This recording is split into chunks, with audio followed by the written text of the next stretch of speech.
नमस्कार दोस्तों, डेट है आज की 8 सितंबर 2021 और स्वागत है आपका एडिटोरियल डिस्कशन में। 3 इश्यूज आज हम डिस्कस करेंगे। सबसे पहले आर्टिकल हम डिस्कस करेंगे इकोनॉमिक रिफॉर्म्स से संबंधित। दूसरे नंबर पे आर्टिकल डिस्कस करेंगे ऐप स्टोर्स के रेगुलेशन से संबंधित। और तीसरे नंबर पे सीएपीएफ के लिए अलग से ट्रिब्यूनल की मांग से संबंधित आर्टिकल हम डिस्कस करेंगे। चलिए डिस्कशन स्टार्ट करते हैं। First important article economic reforms से संबंधित हैं। आप जीएस पेपर 3 के इस टॉपिक से आर्टिकल को रिलेट कर सकते हो। देखो, कोविड-19 के कारण दुनिया भर के विभिन्न देशों की इकोनॉमिक सिचुएशन काफ़ी ज़्यादा खराब हुई है और इंडिया भी इससे अछूता नहीं रह सका है। हमारे देश की सरकार काफ़ी सारे एफर्ट्स लगा रही है देश की इकोनॉमिक सिचुएशन को इम्प्रूव करने के लिए, जो कि पिछले साल 7% से ज़्यादा श्रिंक कर गई। राइटर कहते हैं, अगर देखो इकोनॉमिक सिचुएशन को इम्प्रूव करना है ना, काफ़ी तरह के रिफॉर्म्स लाने होंगे देश की इकोनॉमी में। 1990 के आसपास जब रिफॉर्म्स आए थे देश में, एलपीजी रिफॉर्म्स, तो उससे देश को काफ़ी फायदा हुआ। हमारा जो फॉरेन एक्सचेंज रिजर्व है आज के समय में $650 बिलियन के आसपास है। मैन्युफैक्चरिंग का जो कंट्रीब्यूशन है जीडीपी में वो इंक्रीज हुआ है। ग्लोबल एक्सपोर्ट में इंडिया का जो शेयर है 1990s के शुरुआत में सिर्फ 0.6% था, लेकिन अब ग्लोबल एक्सपोर्ट में इंडिया का शेयर बढ़ के हो चुका है 1.8%।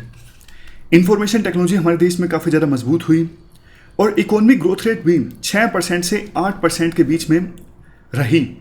तो कहने का मतलब ये है एलपीजी रिफॉर्म्स का देश को काफ़ी फायदा हुआ। बट देखो, राइटर कहते हैं ये जो रिफॉर्म्स थे ना, एलपीजी रिफॉर्म्स, ये इकोनॉमी के टेक्निकल नेचर से संबंधित थे, लेकिन सिस्टम, प्रोसेस, पीपल, इन सब पे ध्यान नहीं दिया गया।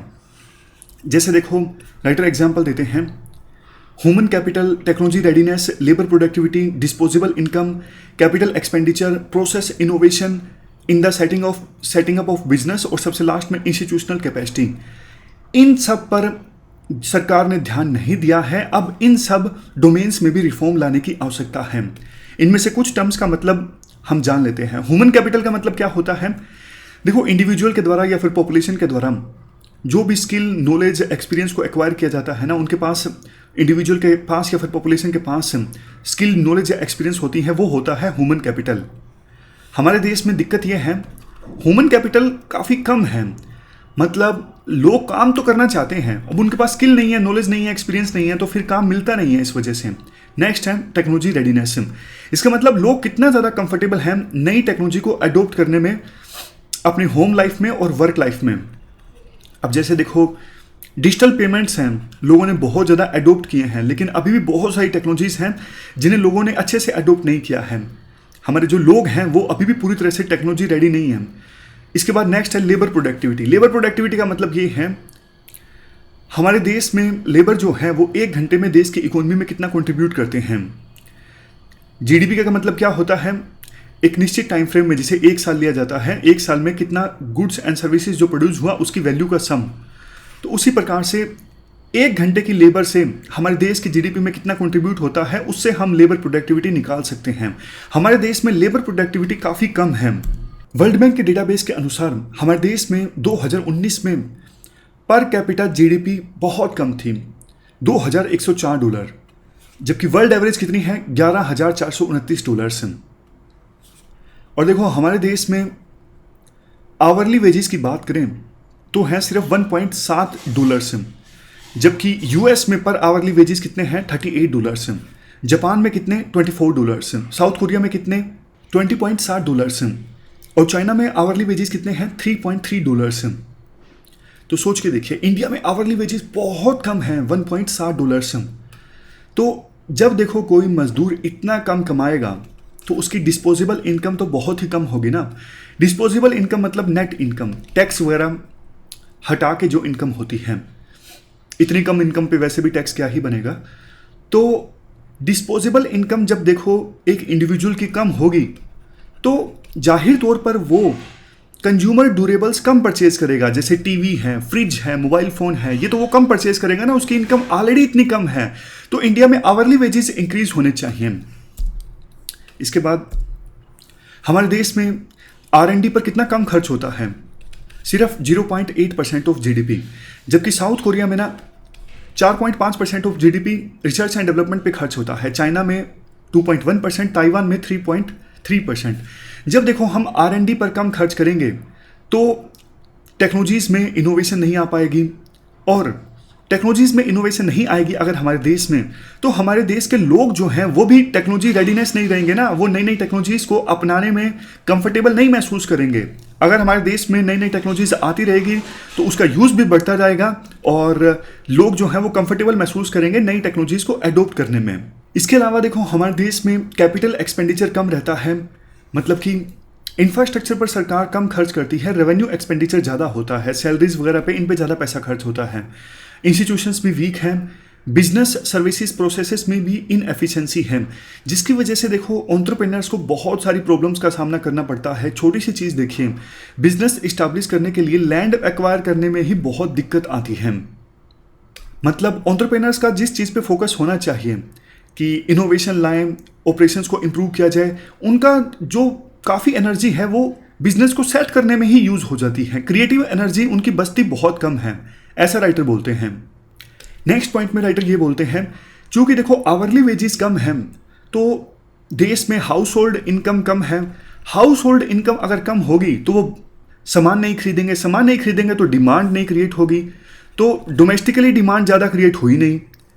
अब या तो आप चाइना की तरह एक्सपोर्ट ज़्यादा करो, बट एक्सपोर्ट आप इसलिए ज़्यादा नहीं कर पाते क्योंकि आपकी जो कंपनीज हैं वो कॉम्पिटिटिव नहीं है, काफ़ी सारे रीजंस की वजह से।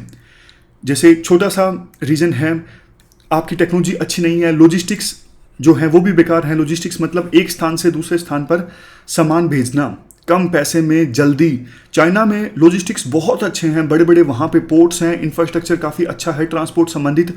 तो चाइना से यूएसए में माल भेजना हो बहुत जल्दी बहुत कम पैसों में भेजा जा सकता है, जबकि इंडिया में लॉजिस्टिक्स ना अच्छे होने की वजह से टाइम काफ़ी लग जाता है।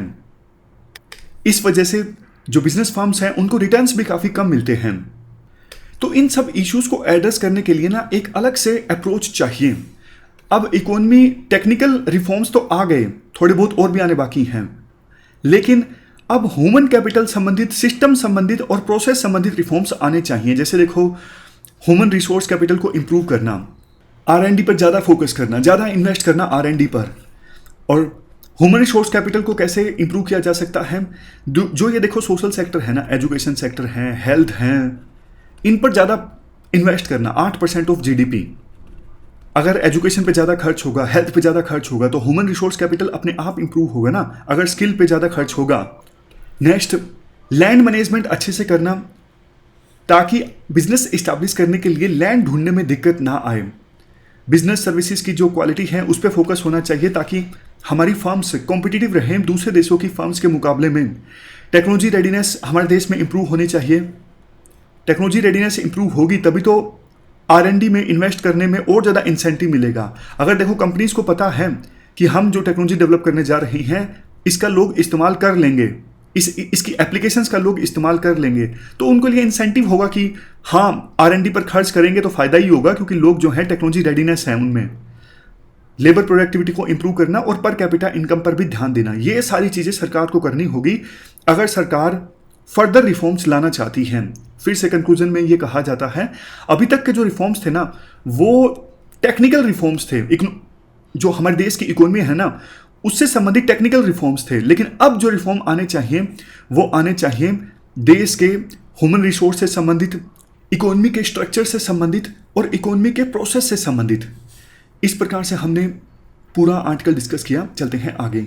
इसके बाद next article app store operators के रेगुलेशन से संबंधित है। आप JS पेपर 2 के इस टॉपिक से आर्टिकल को रिलेट कर सकते हो।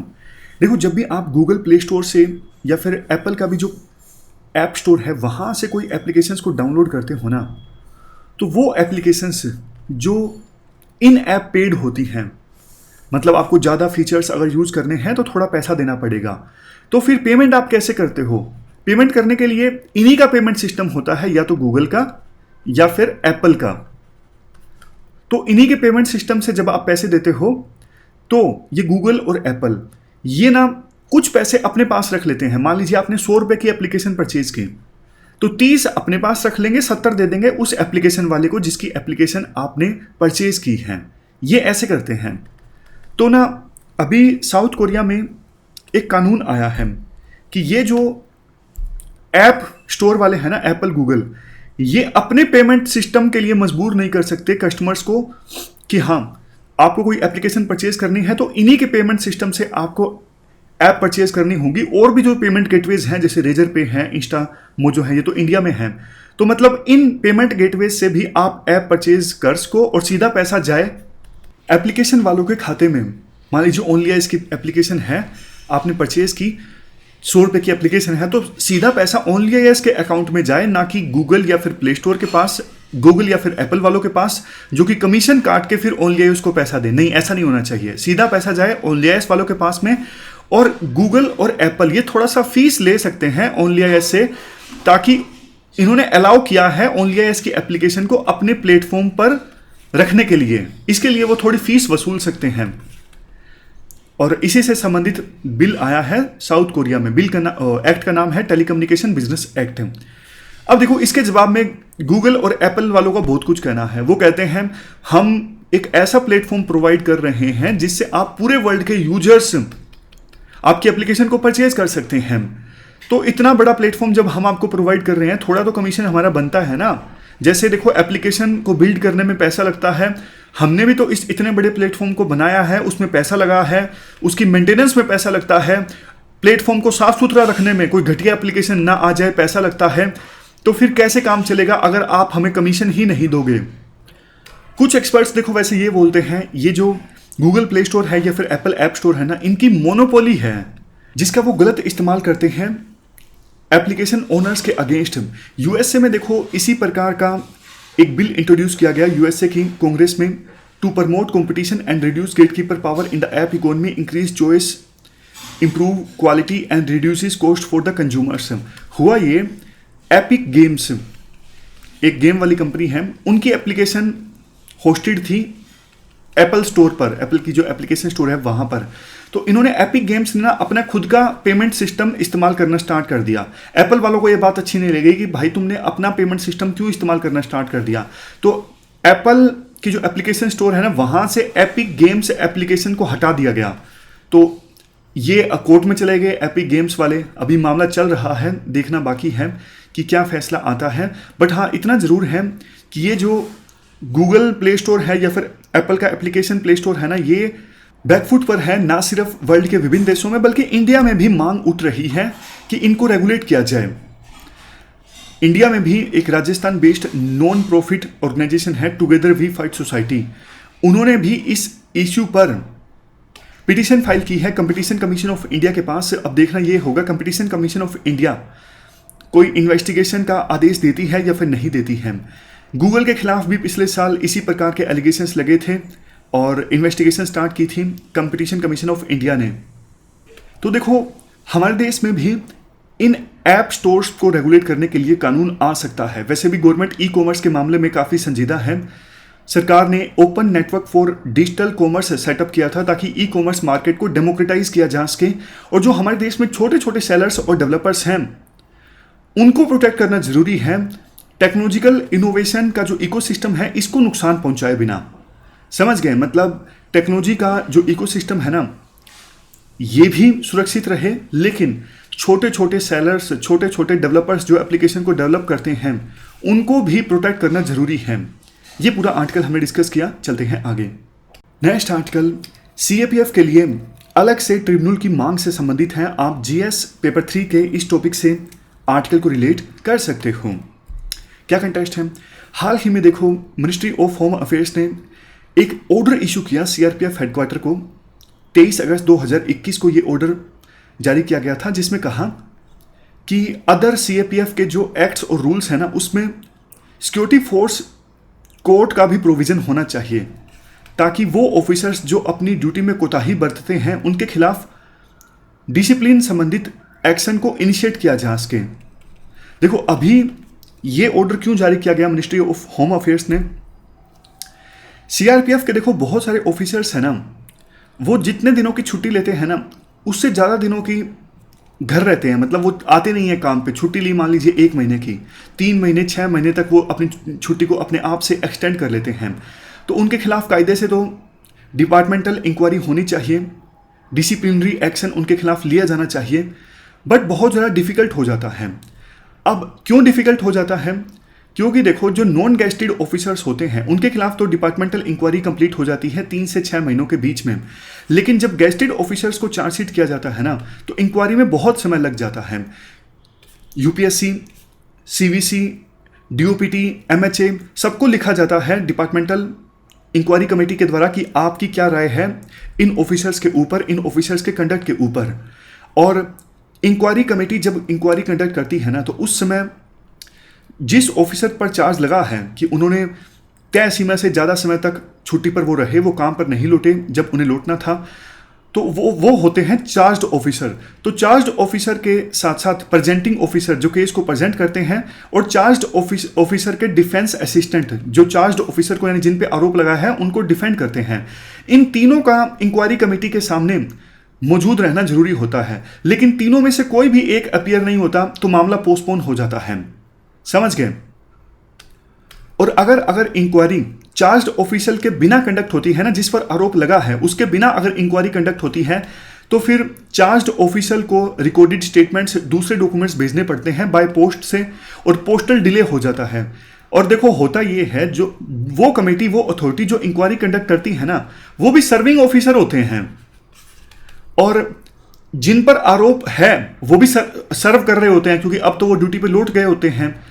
तो फिर ना टाइम नहीं होता, ना तो इंक्वायरी कमेटी के पास इतना टाइम होता है और ना ही चार्ज्ड ऑफिशियल के पास इतना टाइम होता है। इंक्वायरी तो उनको एक्स्ट्रा दे दी गई है, वो कमेटी जो इंक्वायरी कर रही है ना उनको ये एक्स्ट्रा काम दे दिया गया है, तो इसलिए उनका इतना इंटरेस्ट नहीं होता।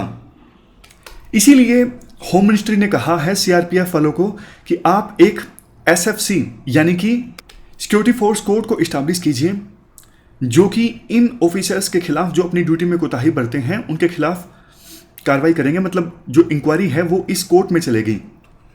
बट राइटर कहते हैं देखो जो डिपार्टमेंटल इंक्वायरी होती है ना, उसका एक फ़ायदा ये होता है कि थोड़ी सी भी प्रोबेबिलिटी होना कि हाँ ऑफिसर ने ड्यूटी में कोताही बरती है, तो गिल्ट को यानी अपराध को डिटरमाइन करने के लिए वो इनफ है। लेकिन सिक्योरिटी फोर्स कोर्ट में जब इंक्वायरी चलेगी ना, तो जब तक पूरी तरह से अपराध साबित नहीं हो जाएगा तब तक अपराधी को गिल्टी नहीं माना जा सकता। ये डिफरेंस है सिक्योरिटी फोर्स कोर्ट में और डिपार्टमेंटल इंक्वायरी में। इसलिए सिक्योरिटी फोर्स कोर्ट को इस्टेब्लिश करने के बजाय डिपार्टमेंटल इंक्वायरी जो है वो बेटर ऑप्शन है। लेकिन होना ये चाहिए जैसे डिफेंस सर्विसेज में आर्म्ड फोर्सेस ट्रिब्यूनल होती है ना, वैसे ही सीएपीएफ में ये आर्म्ड फोर्सेस ट्रिब्यूनल का प्रोविजन हो, और इसमें रिटायर्ड ऑफिसर जैसे आईजी रैंक के या फिर एडिशनल डायरेक्टर जनरल रैंक के जो सीएपीएफ की हैं वो रिटायर हो चुके हैं, उनको इन ट्रिब्यूनल्स का पार्ट बनाया जाए अलोंग विद रिटायर्ड जज ऑफ हाई कोर्ट्स। अब चूंकि देखो ये रिटायर्ड ऑफिसर हैं, इनके पास टाइम होगा तो जल्दी से केस का निपटारा हो सकेगा, और वो ऑफिसर जो अपनी ड्यूटी में कोताही बरतते हैं वो ज़्यादा समय तक बच नहीं सकेंगे। तो अलग से ट्रिब्यूनल का निर्माण करना ये एक बेहतर ऑप्शन है राइटर के अनुसार, बजाय इसके कि सिक्योरिटी फोर्स कोर्ट को इस्टेब्लिश करना। तो ये हमने पूरा आर्टिकल डिस्कस किया। ये थी हमारी आज की डिस्कशन। हमारी इस डिस्कशन में इतना ही है, 3 इश्यूज़ को हमने डिस्कस किया। Thank you very much for discussion.